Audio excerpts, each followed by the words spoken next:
Join us and help us continue to support the many talented people of our community. Learn how to get your business highlighted on La Crosse Local. Go to lacrosselocal.com and click on Advertise. Prevention is the key to a healthy life.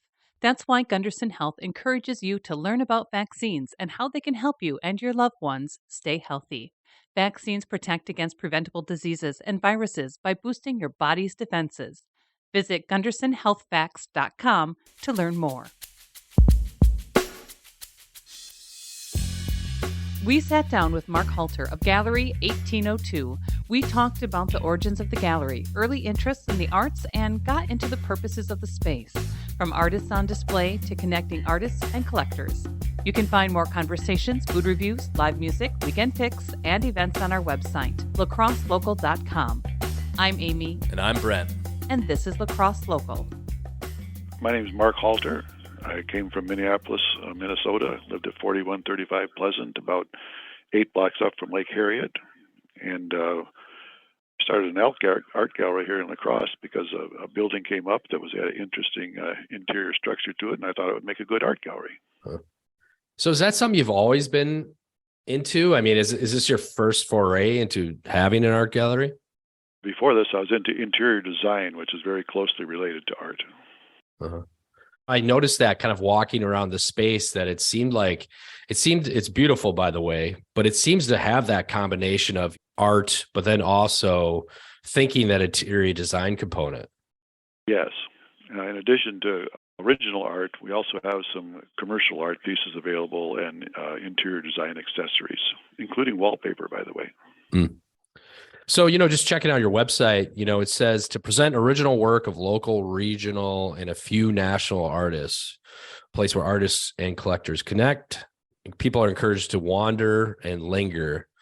So why is that important to you? I mean, it does seem like a very comfortable space. It is a very comfortable space. My thing about art is beauty, really. There's all kinds of contemporary art, which has questionable beauty in my but when we look at some of the more traditional art forms, they're beautiful, and that's what I look for in the artists that I collect. So can you kind of take us through some of the artists, why these folks were chosen? Sure. In terms of local artists, we have traditional oil painters like Kathy Wheeler and Hannah Heyer. Deb Munson has recently come on with her Birch Tree series.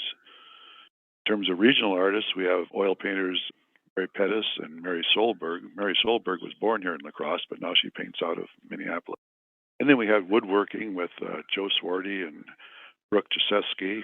And then in terms of national artists, we have Thomas Paquette and Michael Shimiakin. Thomas Paquette paints out of Warren, Pennsylvania. He's a traditional oil painter, although he uses a palette knife quite a bit. Got a very nice national reputation. And then in terms of photography, we have Mark Devine, who does beautiful drone photography of the Cooley region here. Going through the space, when I visited a few months ago, do you transition into exhibitions, or is that something that's in your future, or is it kind of you kind of check out what's happening from each artist? I've been rotating the artists around about every 3 to 4 months or so. I neglected to mention the sculptor Luke Ochterberg, who's a local artist here. He lives 2 blocks off Main Street in Onalaska. But he's come on very strong here at the national level in the last few years. In fact, he's doing a big commission now for a technical college down in Omaha. He's going to be placing that this summer. He did another one for Wautoma, Wisconsin, up on the Crystal River. He placed that early in the summer, and that was a beautiful piece of work. So he's actually expanded his studio space up in Onalaska, and he's doing some major works at the national level, though. Yeah, we chatted with Luke, I think last year, about some of his sculptures and the stuff he does.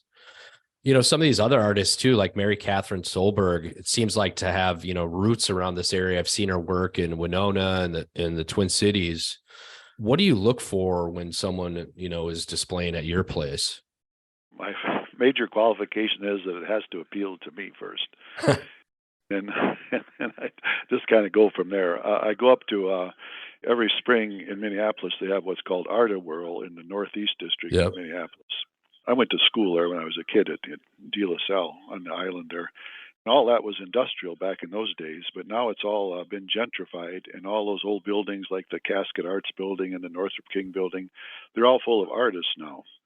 So I go there to Art of Whirl in the spring and Art Attack in the fall, and I might go through 400, 500 artists, and of those I pick out maybe 5 I'd like to approach. And again, that's based on my own aesthetic and my own sense of what beauty is and what it might appeal to the people in this area. You kind of announce regularly on your news section about the different artists that are included, but in the past you've had book signings and things of that nature. Do you plan to have a different sort of planned exhibitions or more of these sort of activities related to like book signings and different artists features? We will be having those. I happened to encounter John Armbruster, who wrote Tailspin, whose book was recently available here, because I was interested in World War II. I got interested in World War II during COVID because my dad was in World War II, and I wanted to find out what he actually did during that period. I found that out, but then that got me into the whole Air Force and B-17 series of guys. And as part of that, then I came across John Armbruster's book, which was about a World War II B-17 tail gunner. And I saw him down at the library, and then I thought it would be good. That was in 2022, and I thought it would be good that he could have another exposure here in 2023. So I contacted him, and he was eager to do it. And so, yes, we did sit up here for one afternoon for a book signing. It was very successful. But then in addition to that, for example, the university has been hosting parties here. We've had 3 get-togethers now for university staff. Ladies of the East Bank artists are going to get together here Wednesday and paint. So it's going to be open to the community for events like that. You know, I have like original artwork up on the walls, you know, everything ranging from a couple dollars and up, the hundreds and close to thousands, but I've never had anything over that. But, you know, I think in some ways collecting art for some folks could be a little daunting. Do you have any sort of advice for people like that? I mean, you don't need the best space or you don't need the best wall to hang up a piece of local or regional art, right? Certainly not. But my advice always is when you come in and look around, don't even consider a piece unless you love it. Don't look at its future monetary value or anything like that, or possibilities of appreciation, although there are opportunities for that too. If the piece appeals to you, if you find it beautiful, then go ahead and make the. For people that want to get involved, maybe it's something like host something at the space or just contact with you. What's the best avenue for them to go to? I mean, do you want artists to reach out to you, or what is it kind of your own curated sort of space? I have artists come in all the time, and Yeah.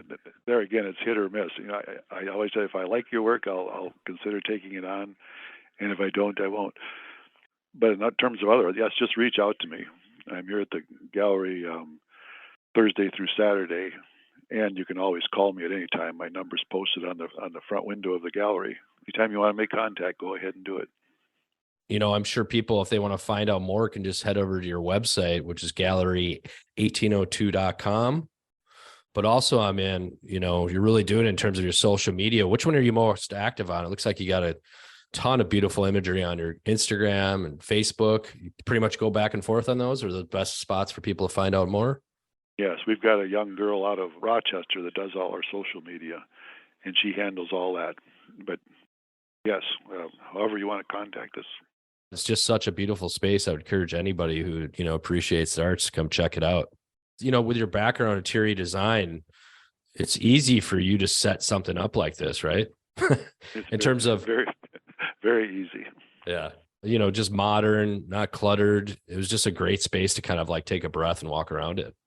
Yes, because before I got into even interior design, I was into remodeling houses. I went from kind of house to house to house. I think at one time I had 6 houses, and I just enjoy remodeling houses. And if you go to the La Crosse Public Library, across from the remodeling section, that's where the art section is, and right next to first of all, there's right next to architecture, and then right next to architecture is art. And so I kind of went from the remodeling section to the architecture section to the art section over the last 20 years. And that's how I got interested in art. La Crosse Local Podcast is a production of River Travel Media. Do you have an interview idea you'd like to share with us? Message us on Facebook at Lacrosse Local. Find out more about us at lacrosselocal.com, and you can subscribe to the Lacrosse Local podcast on your favorite podcast app. If you like us, rate us 5 stars. We appreciate it.